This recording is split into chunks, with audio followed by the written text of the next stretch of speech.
As 2024 draws to a close, a number of us, including myself, will be writing New Year resolution and setting new goals. But according to a university study, less than 10% of people actually go on to achieve their New Year's resolution. And I don't want that to be us. So in today's video, I will be sharing some evidence-based strategies that you can implement to ensure that you achieve all the goals that you set for yourself going forward. And I will put the timestamps in the description, so feel free to go through them in your order of preference. And if you're new here, my name is Uyiosa. I am a medical doctor working in London who is a finance geek and a property investor. Principle 1, making sure that you define your goal. So rather than setting vague goals such as I want to go to the gym, or I want to travel, or I want to learn a new language, actually honing in on what exactly it is that you want to achieve. If it's going to the gym, how many times do you want to go to the gym in a week? By defining your goal, it's a lot clearer for you to know what exactly it is that you are working towards. And whenever a goal is vague, it's hard for you to know if you're on track. And sometimes when you need encouragement or motivation, if you haven't been able to track how far you've come, you're more likely to abandon the goal and just not achieve it. The second arm is actually seeing if the goal that you set yourself is realistic. When I had set the target of reading 10 books in the year, at the start of the year it was super realistic, but as things progressed and as I was balancing working full-time as a doctor and also balancing my property projects, it was just not as realistic as I would have liked it to be. And so setting realistic targets by taking into consideration what is going on around you is crucial to helping you A, adapt to the goal that you have set, and B, to help you not be discouraged when you feel like you're not making any progress. Tip 2, break down big goals into smaller chunks. When you set a goal, especially if the goal is something completely different to what you currently do, i.e. if you haven't read a book or you don't usually read books and then you're trying to read 10 or 20 books, it can be a bit of a shift, but it's not impossible. By breaking your goal down into small sizable chunks, A, it allows you to know what you need to do on a micro level, or in other words, on a smaller scale. B, it actually helps you to build momentum. It helps you to build the muscle of that habit because you're doing the smaller things over time. And C, it's actually motivating because when you look back to how far you have come as you exercise that muscle of doing the little things over a period of time, when you are feeling unmotivated or when you are feeling discouraged, you can actually pick yourself up and remind yourself that yes, I am making progress. And that's exactly what I have done with my massive goals. So when I wanted to invest in property, the thought of buying a house was literally bigger than me. So rather than being fixated on the house as the goal, I broke it down and I said, okay, a house deposit in this area costs roughly X amount. In order for me to get X amount in the next 2 years, how much do I need to be saving every month for 24 months? By breaking that massive goal down into smaller habits, I was able to actually achieve that goal.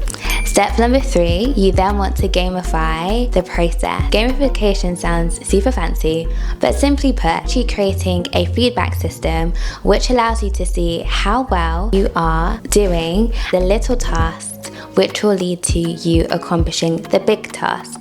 And if you're not doing the little task very well, it can highlight to you areas which you need to improve on. You don't have to do anything crazy or out of this world to track your progress. You can create an Excel sheet and have a bar chart or a pie chart depending on what it is that you're measuring. You can download an app, and gamification works wonders because according to the pleasure theory, as human beings, we are motivated to do things that give us pleasure and will go to all lengths to avoid pain. And so by gamifying and seeing how much progress you make, you get the instant gratification of the activity, and so you're more motivated to actually continue doing it. Point number 4, you need to change your mindset on the days where you don't make as much progress as you would like. I'm really guilty of this. If I've set a goal to go to the gym for an hour workout and then the day has been super crazy and things have happened that I wouldn't have anticipated, usually I would get really bugged down. I'm like, oh my goodness,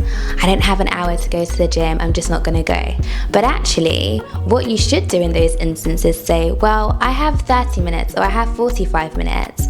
I'm gonna use a 45 minutes, although it's not the hour, but I'm gonna use the 45 minutes and I'm gonna work out and have the best, most productive workout I can have in that time. There is something so beautiful about shifting your mindset and making allowances for the days where you don't have the ability or the time, or something happens that is unforeseen, but you still use whatever time that you have left to achieve your goal. And the last is visualization and writing down your goals.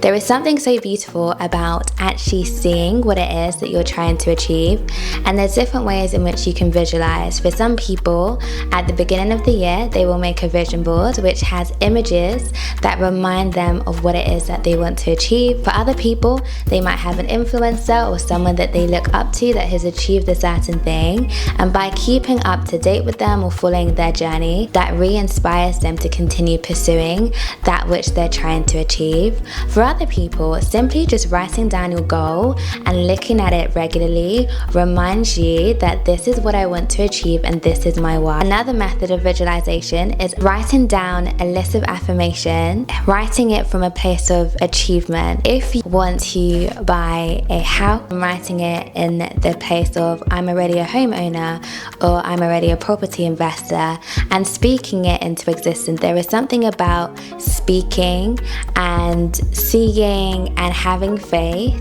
in what you haven't seen. Visualization works. It helps prime your mind to be able to pick out opportunities that you may have missed out on anyway because you weren't focused on your goal. And if there are any opportunities in line with your goal, because your brain is primed, you're likely to pick up and take advantage of those opportunities. One thing to add when it comes to visualization is there needs to be the work put in. Otherwise, you can visualize as much as you can, nothing will change. And so scientists are actually thinking that visualizing the process of doing the work as opposed to the outcome might be more effective. And there was a study that was performed at the University of California. There were two groups of students. The first group of students were asked to visualize that they got grade A in their test, whereas the second group of students were asked to visualize the actual process of studying. And a study found that the students who visualized the work needed to be done in order to get the grades actually performed better than those who just performed the visualization of the end goal, which was a grade A. So that brings me to the end of this video. I hope you found it helpful. If you have any questions or any comments, make sure to comment them in the section below, and I will see you in my next video. Take care. Bye.